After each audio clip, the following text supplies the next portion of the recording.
Muy buenos días para todos y todas. Con mucho afecto les saludo desde el corazón de Sudamérica.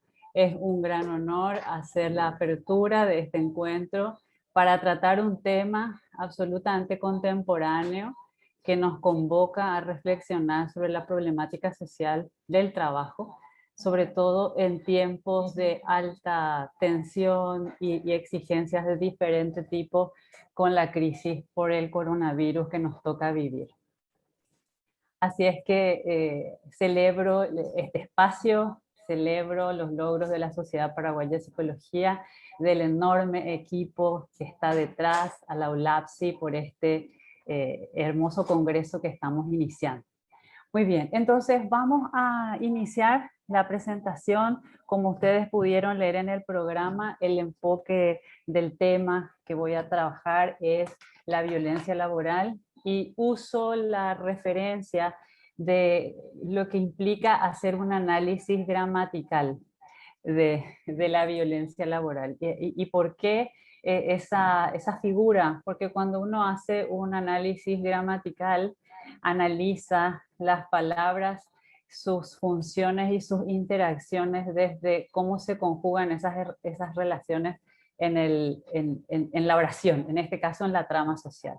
Bueno, entonces desde esta referencia con licencia literaria, eh, trabajar el concepto de violencia requerirá necesariamente que pensemos en sus diferentes versiones, variantes y modos de presentación. Violentar como verbo, violentando como gerundio y violentando como consecuencia de una situación de violencia, como un participio. Entonces, desde este enfoque dinámico de pensar la violencia en el trabajo como escenario de fondo, teniendo a la violencia social, vamos a analizar con mayor detenimiento lo que preparamos para ustedes. En primer lugar, conocerán ustedes los trabajos de Christophe de Jours, que es uno de los principales referentes contemporáneos de la psicodinámica del trabajo, del análisis crítico del trabajo, de la escuela francesa. Y este autor plantea el mundo del trabajo como laboratorio donde se experimenta la sociedad. Es decir, no podemos pensar la problemática del trabajo o el contexto de trabajo sin tener como mirada de fondo lo que pasa en nuestra sociedad. Entonces, este es un primer punto en relación al enmarque y al encuadre desde donde me gustaría compartir con ustedes las reflexiones preparadas para esta mañana. Pero por otro lado, como un punto de contraste, tenemos lo que nos plantea Rita Segato, esta conocida y respetada intelectual estudiosa de la violencia estructural, que solo mediante una reforma de la intimidad será posible desmontar la escalada de violencia social. Y lo plantea desde el análisis de la violencia de género, pero podemos aplicar el mismo enunciado para entender y analizar también la violencia en el trabajo. Entonces fíjense que estoy jugando con estos dos extremos, de la trama más social, de entender la dinámica de las relaciones interpersonales desde un enfoque social más amplio, a la necesidad de mirar también nuestras relaciones interpersonales en contextos de mayor intimidad, que básicamente sería familia y nuestros grupos primarios.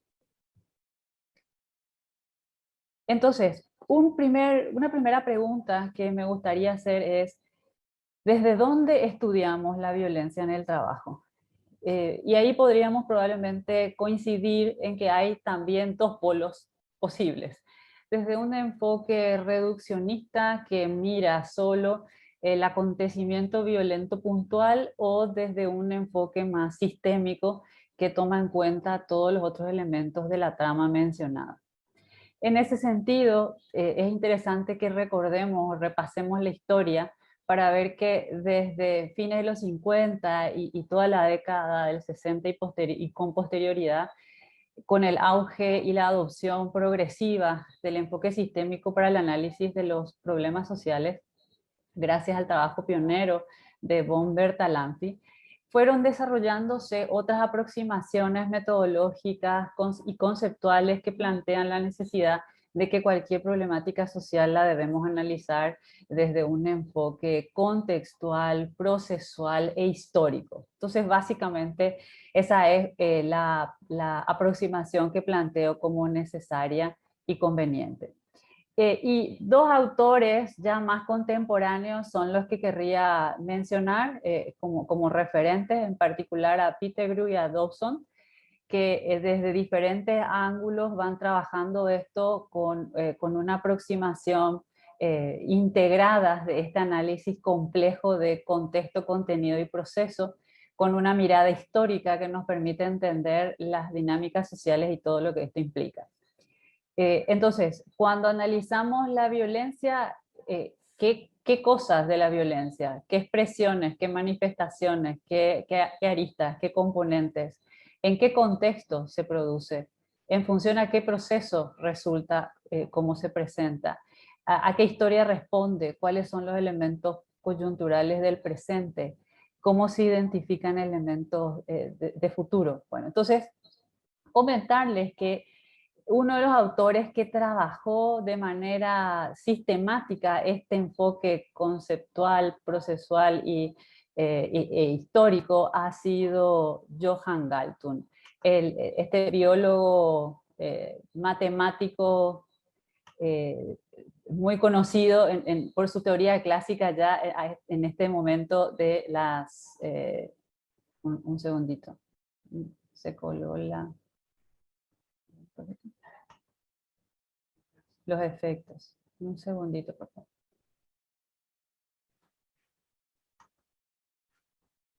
Espérenme un segundito que no está respondiendo la computadora.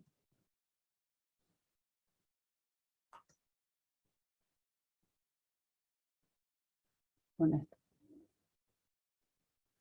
Ahí está. Bueno, entonces fíjense que básicamente este autor plantea que debemos que diferenciar la violencia usando la metáfora de un triángulo, la figura de un triángulo, en donde cada ángulo expresa un tipo de violencia. Este juego visual que plantea Galtung nos obliga a pensar desde estas aristas de manera lúdica inclusive, porque podemos dar vuelta al triángulo, podemos ubicarnos en un ángulo en particular, pero en definitiva lo que señala es que tenemos que pensar que la violencia directa, la que vemos, la que se percibe, la que se presenta de forma explícita, es solo una de las dimensiones que se nos hace evidente, que por debajo tenemos toda la violencia cultural y la violencia estructural que la soporta.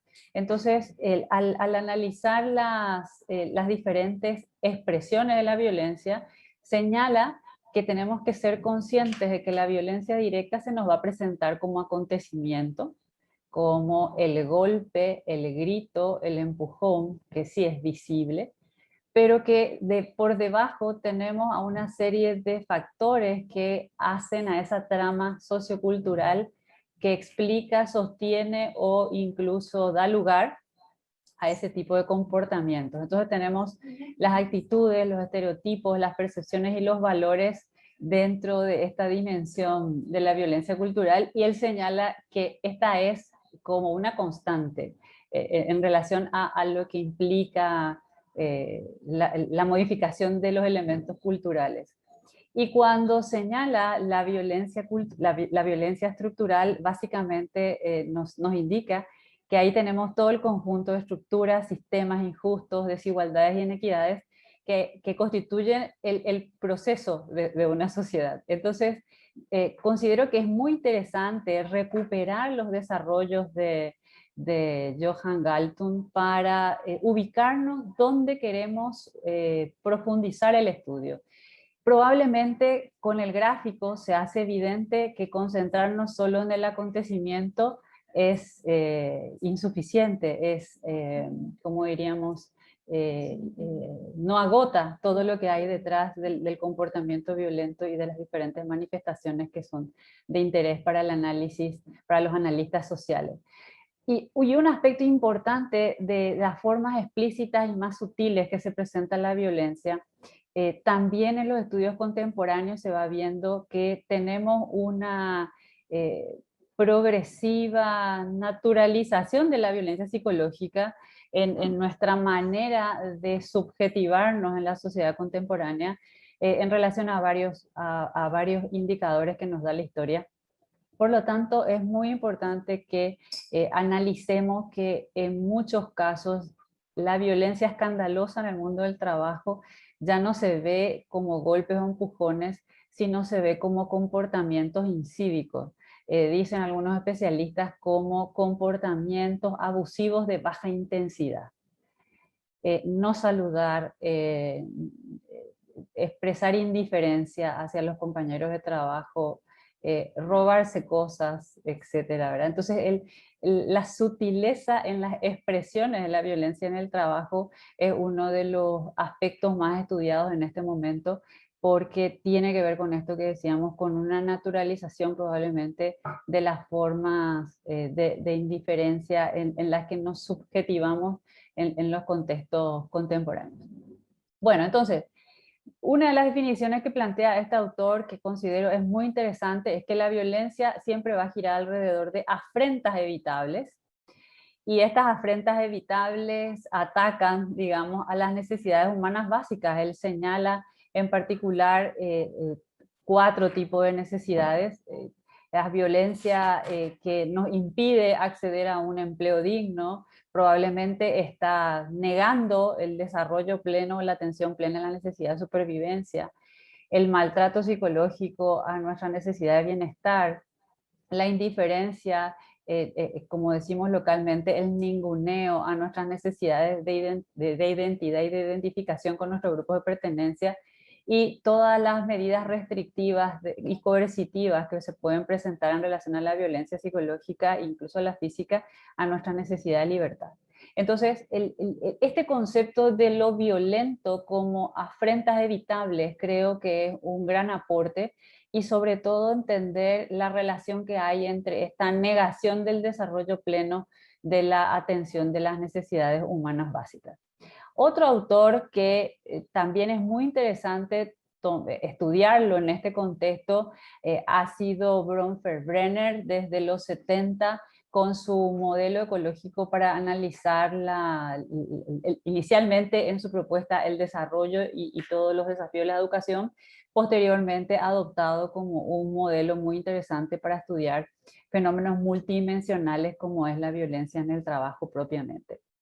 Entonces, a partir de este modelo, de este enfoque conceptual, nos damos cuenta de que la multidimensionalidad de la violencia tenemos que mirarla desde cada uno de estos círculos, desde el individuo, desde la comunidad de donde proviene, desde la familia, pero sobre todo probablemente desde las condiciones y la organización del trabajo en un entorno social e institucional particular. Ese es un punto crítico en todos estos abordajes. Lo contextual es la clave para entender las dinámicas específicas que se producen en entornos específicos.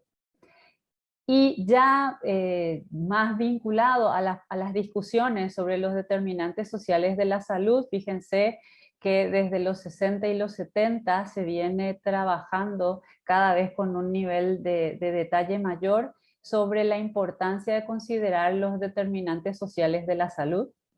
Dentro de estos determinantes sociales de la salud tenemos las condiciones de vida y de trabajo. Por lo tanto, cualquier fenómeno violento o hecho de violencia en el trabajo, también tenemos que entenderla desde esta trama de los determinantes sociales. Y es muy interesante comentarles que desde los 60 y los 70 en Latinoamérica se presentó, se constituyó un movimiento de medicina social y colectiva que pelea por esta consideración desde los determinantes sociales de los procesos de salud y enfermedad como dinámicas que hay que entenderlas desde ese punto de vista. Entonces, los aportes latinoamericanos han sido muy importantes y creo que tenemos que recuperar esas tradiciones para profundizar los estudios de la violencia en el trabajo. Ahora, un aspecto interesante a comentar es, como decía el profesor Robert Rowe años atrás, que a pesar de todos estos desarrollos y la conciencia de todos estos avances conceptuales y metodológicos para incorporar lo contextual y lo procesual en las investigaciones en el campo de la psicología del trabajo, esta no se ha generalizado. Todavía se identifican aproximaciones más reduccionistas o focalizadas desde un abordaje quizás psicologicista en cierto término. Y eso probablemente tiene que ver con la escasa tradición de incorporar esta mirada más multidimensional.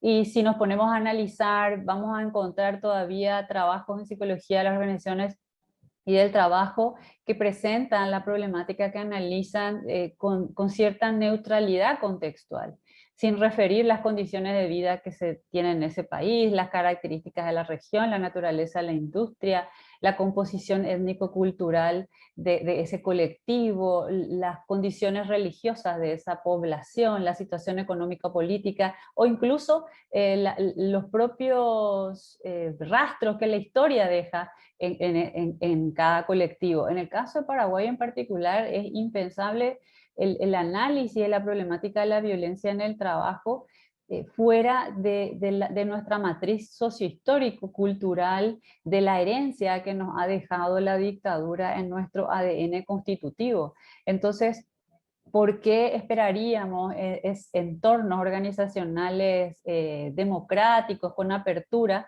cuando el estilo autocrático y autoritario es el que ha nutrido nuestros modelos de referencia, tanto en las organizaciones productivas como en los diferentes espacios organizativos de la sociedad también? Entonces, ¿por qué no considerar todo esto? ¿No son acaso relevantes? Y ahí es donde Robert Rowe plantea que probablemente como música de fondo tenemos la expectativa de que la psicología sea una ciencia universal y de que lo que podamos decir como válido en Paraguay también pueda aplicarse en otras latitudes. Pero en estricto sentido, lo que muestra la evidencia es que esta universalidad es una ilusión y que lo que necesitamos de manera prioritaria es hacer estos análisis desde este enfoque más contextual, procesual e histórico. Así es que en ese sentido el llamado a pensar la instrumentación metodológica que esto requiere es uno de los desafíos. Sabemos que no es fácil encarar proyectos de investigación que atiendan todas estas dimensiones desde este enfoque de la complejidad que estamos planteando. En general, los recursos de investigación no están disponibles para estudios longitudinales que nos permita hacer una trazabilidad del proceso que desencadenó un determinado hecho de violencia, pero tenemos que apuntar hacia ahí. Definitivamente la apuesta tiene que estar hacia este modelo de abordaje complejo, multidimensional y con todas las determinaciones sociales que estamos planteando. Bueno, entonces, si uno mira la tradición de la investigación en psicología de las organizaciones del trabajo, de lo que es la violencia en este contexto, básicamente se ven tres grandes conglomerados de tendencias. La historia muestra que nos ha preocupado en la disciplina predominantemente estudiar la personalidad tanto de las víctimas como de los victimarios, para preguntarnos y respondernos si se necesita alguna psicopatología de base para explicar un hecho violento. Se ha investigado también las características inherentes a esas relaciones interpersonales, desde la diada o la triada en la que se presenta la violencia. Y recientemente, o con más actualidad, las investigaciones que están apuntando a este análisis más social y de entorno laboral, de las condiciones del trabajo, de la organización del trabajo, que puedan explicar las expresiones de comportamiento violento en este contexto. Ahora fíjense que de los tres abordajes, el que tiene un desarrollo más incipiente es el tercero, y es el tercero el que está más en la línea de lo que planteamos como prioritario y necesario. Si a esto le sumamos cómo se ha ido desarrollando, digamos, la propia empresa como expresión social, vemos que esta ha pasado por un largo recorrido histórico desde la revolución industrial hasta la actualidad, en los que hemos visto modalidades abusivas y denigrantes en esas primeras épocas, ¿verdad?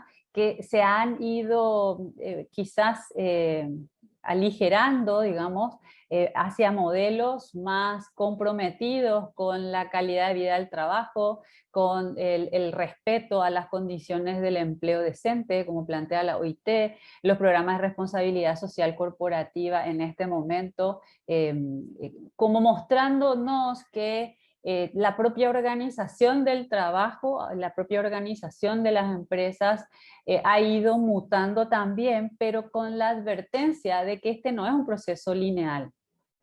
No es que podamos decir las empresas y las organizaciones han evolucionado necesariamente para constituirse en empresas saludables. Vemos que en el mundo coexisten esfuerzos de diferente índole en los que hay empresas que se juegan por una opción ética y de respeto al ser humano y otras que son más mercenarias y desatienden, digamos, los aspectos mínimos del cuidado hacia sus trabajadores y trabajadoras. Por lo tanto, quisiera traerles como un caso de la vida real, como dice un programa de televisión que probablemente todos conocen, el caso de Telecom France hace unos años, que fue realmente, creo yo, un caso paradigmático para mostrar que esta no linealidad que podemos esperar de las organizaciones en términos de avanzar de modelos menos respetuosos a modelos empresariales que tengan programas de respeto activo a los trabajadores. Y creo que es absolutamente paradigmático este caso porque se sucede en Francia, en la cuna de las libertades, de todo lo que implicó los valores de la Revolución Francesa y cómo marcó la historia de nuestros países, y se presenta esta situación en ese país. Entonces, para los que no conocen, este es un caso de una empresa que era pública y que debe capitalizarse para convertirse en una empresa privada, y ante el escenario del alto pasivo laboral que significaba el personal ya contratado, los trabajadores y trabajadoras del sector público, encaran una estrategia absolutamente agresiva de desvinculación para aligerar la carga laboral de la empresa. Y esta estrategia es la que produjo, digamos, una presión psicológica excesiva que configuró un cuadro de acoso moral sistemático y que desencadenó en consecuencia el suicidio de una cantidad importante de trabajadores. Se comenta, según lo que llegó a juicio, que fueron 19 los trabajadores que se suicidaron, algunos incluso en la propia empresa, otros cerca, pero dejando notas o en sus casas, que otras 12 personas lo intentaron y que 8 personas sufrieron cuadros de depresión evidente. El largo proceso de investigación desencadenó en una condena a los 3 principales responsables del equipo directivo en ese momento, que fue el CEO de la organización, Didier Lombard, su número 2, y también, fíjense, el director de recursos humanos de esa empresa. Y este es el primer caso en el que la sentencia habla de acoso moral institucional. Entonces verán ustedes que esta sentencia introduce una nueva tipología clasificatoria de lo que es la violencia en el trabajo. El caso ha generado tanta conmoción en la sociedad francesa y en toda Europa, y yo diría en todo el mundo, que ha sido llevada a pantalla la historia. Con el director Nicolas Hall se pasó 4 años investigando sobre la historia, entrevistando a los actores que formaron parte, y su padre era un consultor de recursos humanos que le ayudó mucho, incluso tuvo acceso a los textos de Christophe de Jours. Así es que absolutamente recomendada la película, que si bien con licencia cinematográfica cuentan la historia, permite entender esa dinámica del acoso institucional que finalmente fue el tema de la sentencia. Varios medios de comunicación y revistas especializadas se hicieron eco de la película y de la problemática que instaló esta situación en Francia.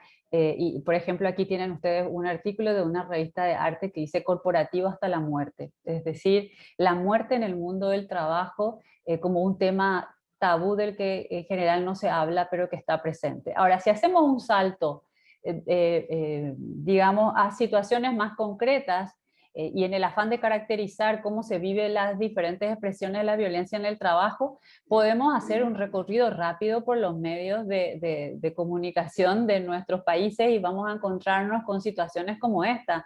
Este fue un caso que se publicó en octubre del 2019 de un pasajero que agrede al conductor tirándole un termo con agua caliente que llevaba para su mate, y el termo explota, se rompe, y el líquido caliente le produce quemaduras muy serias al conductor. Ahora, se grabó toda la escena y está disponible para su análisis.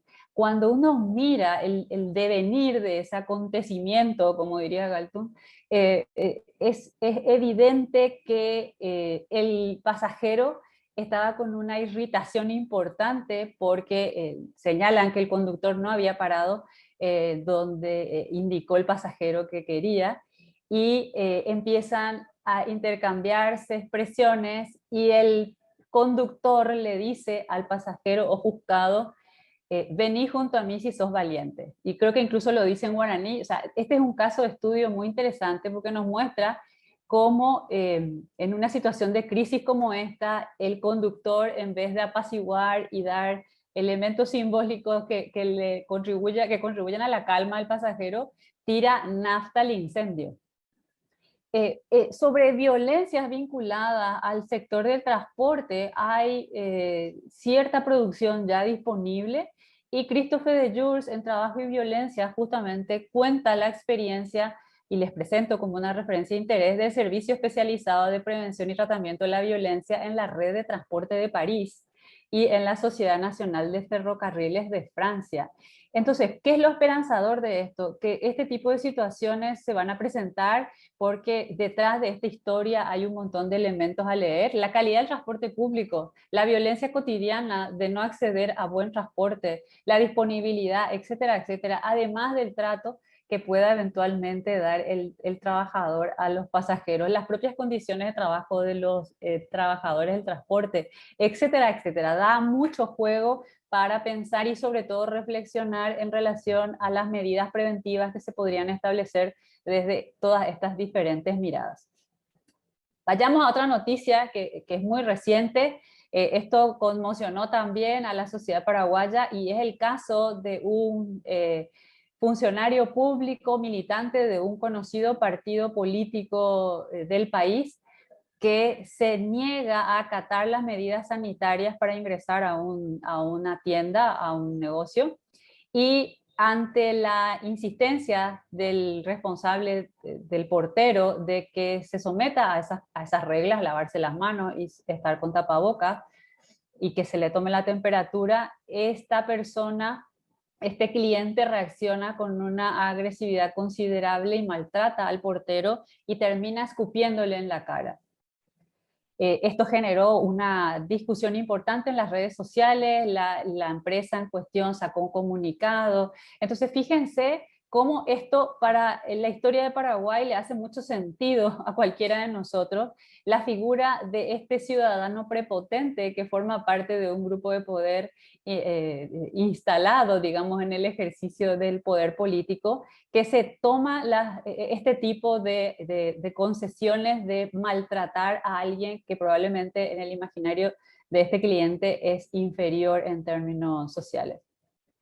Si vamos a otro ejemplo también reciente que se viralizó y fue interesante el debate que propició, una situación muy parecida, pero en este caso el cliente maltrata verbalmente a la trabajadora, denigrándola y marcando la distancia social y la distancia de poder entre ellos, diciéndole, vos no sos nada, yo soy muy importante porque soy hijo de una persona muy conocida y poderosa, ¿verdad? Entonces fíjense cómo en la dinámica interpersonal aquí, de lo que podríamos llamar como violencia tipo 1, que es violencia externa, se juegan cosas distintas, pero patrones parecidos con el caso anterior. Ahora, si miramos esta noticia que fue publicada en el 2016 en Francia, que también fue un caso que conmocionó en el mundo entero, el caso de una compañera de trabajo que mata a otra y la descuartiza días después. Y la historia es bastante espeluznante porque esta señora, después de matar a su compañera de trabajo, al día siguiente regresa a la oficina como si nada, se había apropiado del celular de la compañera y respondía a sus mensajes para ocultar el hecho. Y cuando se empieza a investigar más qué fue lo que había pasado en este caso, aparecen los testimonios de las personas del entorno que declaraban que era muy conocida la aversión mutua que se tenían estas personas. Entonces, fíjense cómo esto se produce en un contexto de trabajo, era conocida la situación de riesgo en la cual se encontraba. La pregunta es, en términos organizacionales y preventivos, ¿hubiéramos podido hacer algo?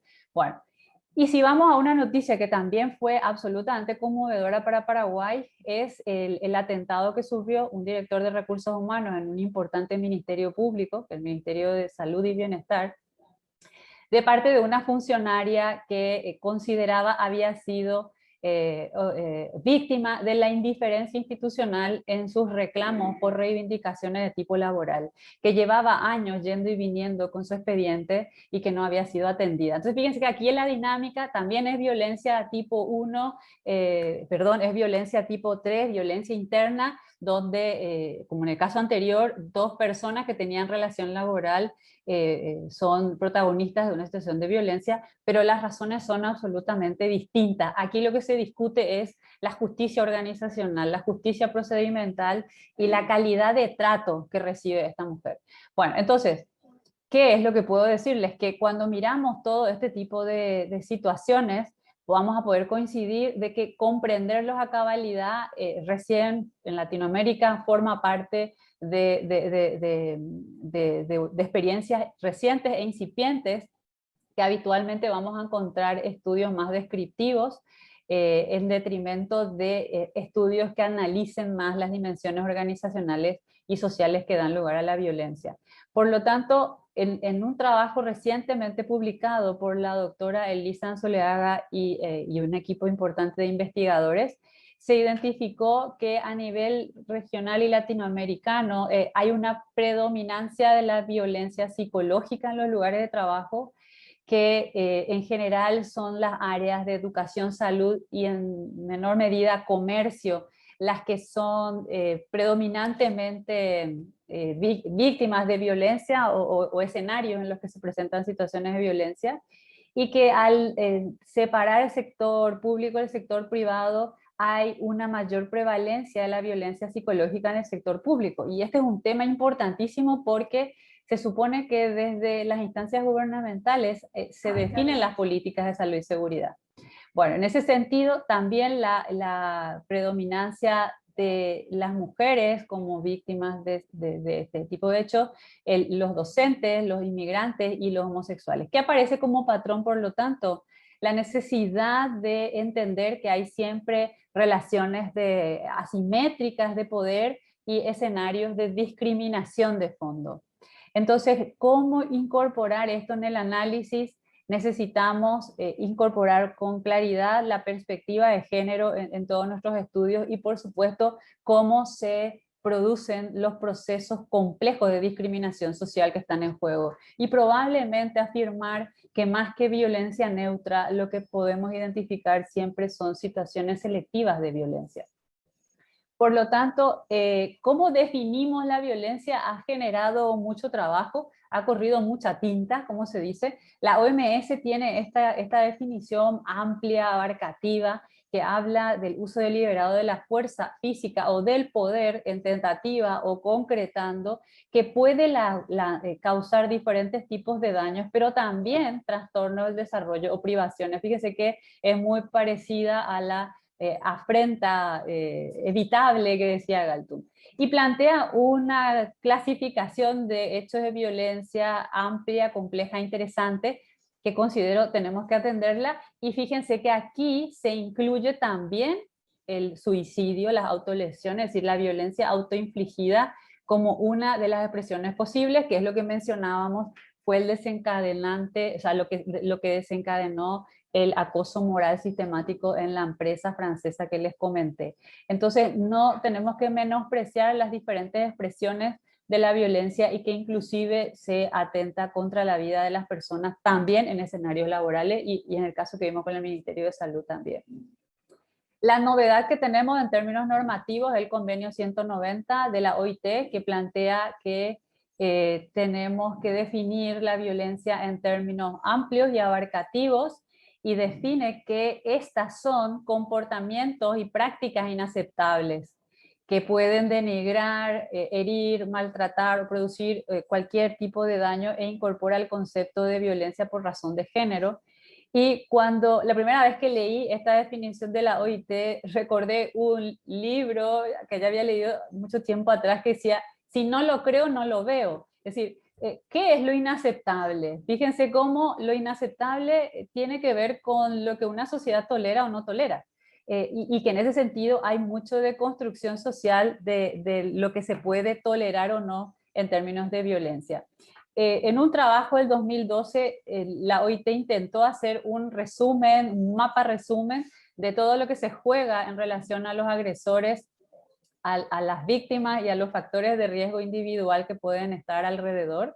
Pero fíjense que en este análisis del 2012 no se circunscriben los otros elementos de contexto que señalamos que deberían ser tomados en cuenta. Ahora bien, el peso importante que pone esta matriz de análisis de la OIT es la importancia de analizar los factores de riesgo en el lugar de trabajo. Todo lo que puede plantearse desde un enfoque de gestión de riesgos, que es muy interesante, tanto desde la organización del trabajo como desde las características de las tareas y cómo juega eso con las víctimas, lo que genera en ellas en términos de consecuencias, lo que se genera para las propias organizaciones y las consecuencias que hay para la sociedad. Aquí lo bueno de esto es que vamos ganando muchísimo en claridad de qué tenemos que leer y cómo intervenir, pero también en la conciencia de que con la violencia laboral todos perdemos.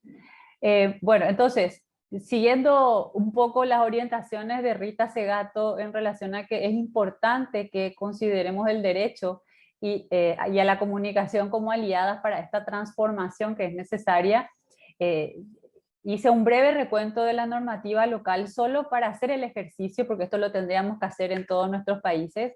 Y fíjense que en el caso paraguayo, la garantía o el cuidado de la salud integral física y psíquica de los trabajadores está garantizado desde la Constitución para abajo. Este concepto de integridad psicológica es muy interesante trabajarlo también en términos conceptuales, que ya estaba explícitamente declarado como obligación con el Código del Trabajo un año después de la promulgación de nuestra nueva Constitución post-dictadura. Después fueron apareciendo leyes muy interesantes y les hago un recuento de varias, pero en particular comentarles que desde esta mirada más amplia es importantísimo también mirar cómo estamos cuidando el buen trato en otras esferas. En particular en lo que se refiere a cómo criamos a nuestros niños y a nuestras niñas. Y para Paraguay fue un hito legal muy importante que en el 2016 se aprobara una ley de buen trato y crianza positiva, porque el disciplinamiento educativo en base a cintarazos y a maltratos todavía está muy naturalizado en nuestra sociedad.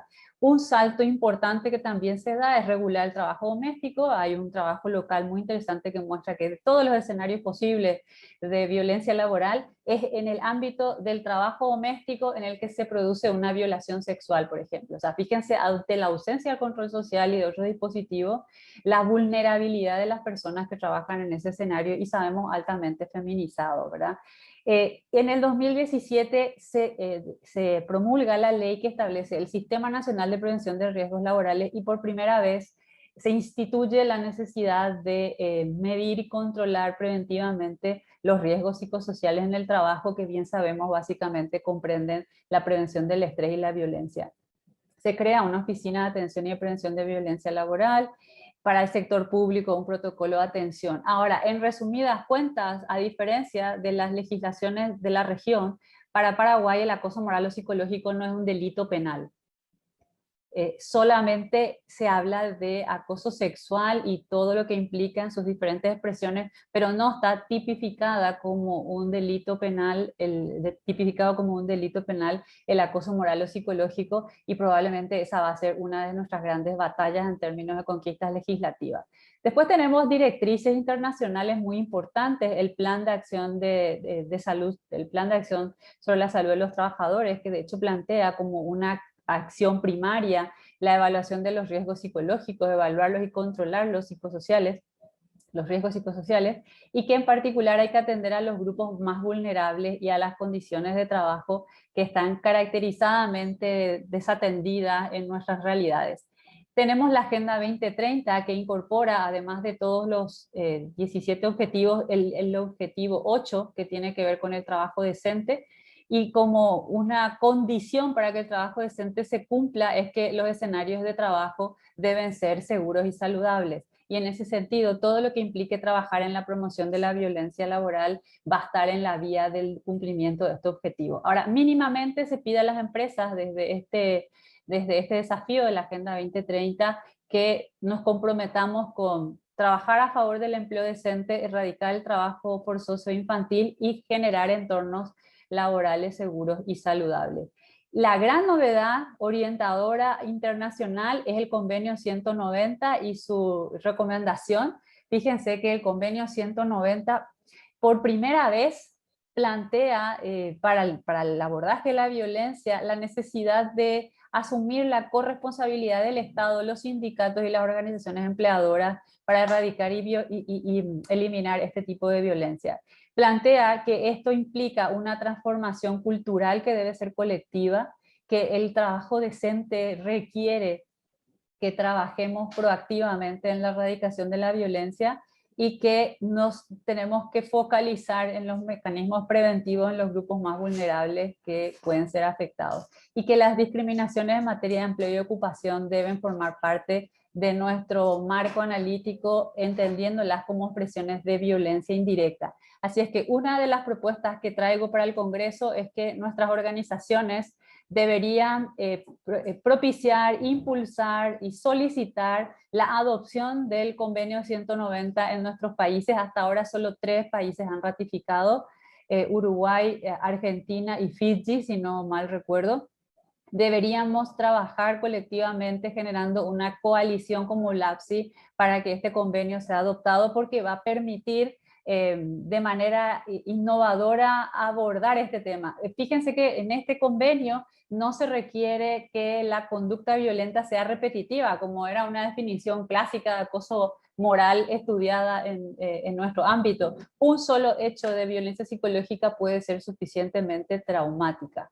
Así es que, ¿desde dónde trabajar? El modelo que estamos planteando básicamente nos muestra que el abordaje de la violencia se puede desplegar de manera preventiva en diferentes ámbitos. Yo puedo trabajar con los individuos, puedo trabajar, pero sobre todo debo ocuparme del ámbito organizacional cuando estoy queriendo resguardar la integridad de los trabajadores y trabajadoras, pero puedo vincularme como organización productiva a todos los otros ámbitos. Y en ese sentido hay programas muy interesantes que están articulando empresa con comunidad para trabajar en modelos de relacionamiento menos machistas, menos violentos, y en Paraguay ya hay empresas certificadas como entornos seguros de trabajo. Pero en definitiva, anticiparnos y modificar las dinámicas sociales, institucionales, organizacionales que dan lugar a que se produzcan respuestas violentas es parte de nuestro desafío y de nuestra agenda de investigación y de trabajo.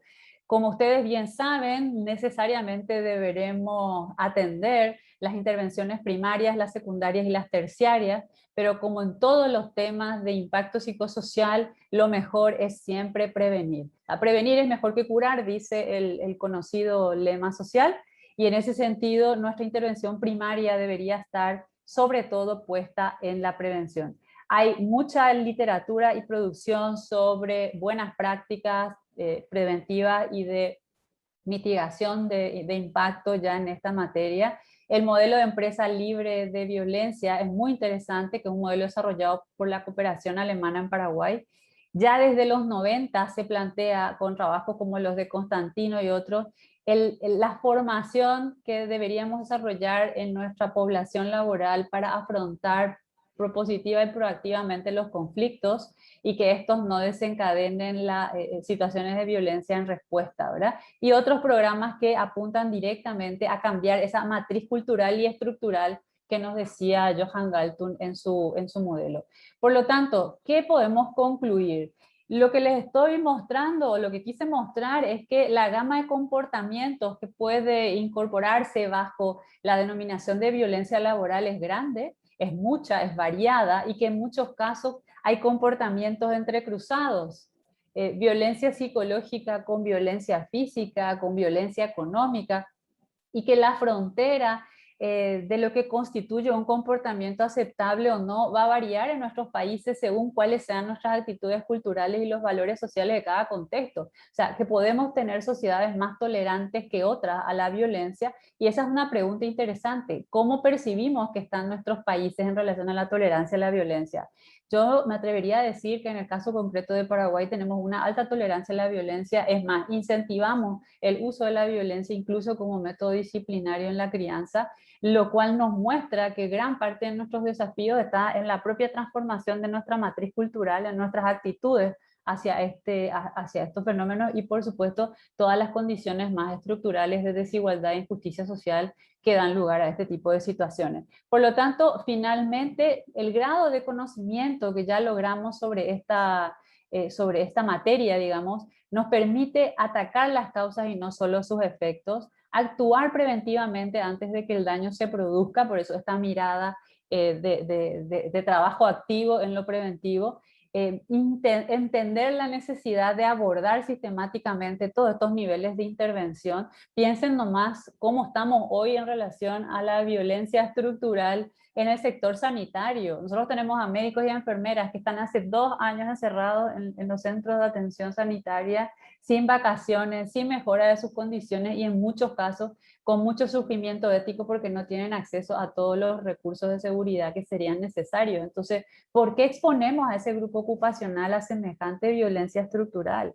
¿Cómo cuidamos a los cuidadores? A la pandemia ha desnudado las entrañas de nuestra sociedad, y en ese desnudamiento las situaciones de violencia estructural con docentes y con maestros, con personal de limpieza, con el trabajo invisible que hace sobre todo un gran ejército sin nombre de mujeres detrás de las tareas de cuidado, nos muestra que necesitamos abordar con mucha convicción la importancia de cambiar nuestra matriz cultural sobre este tema. Involucrando a todos los actores, nos dice la OIT, esta transformación cultural requiere el compromiso decidido del Estado, las organizaciones productivas, la sociedad civil y todas las fuerzas vivas de la sociedad.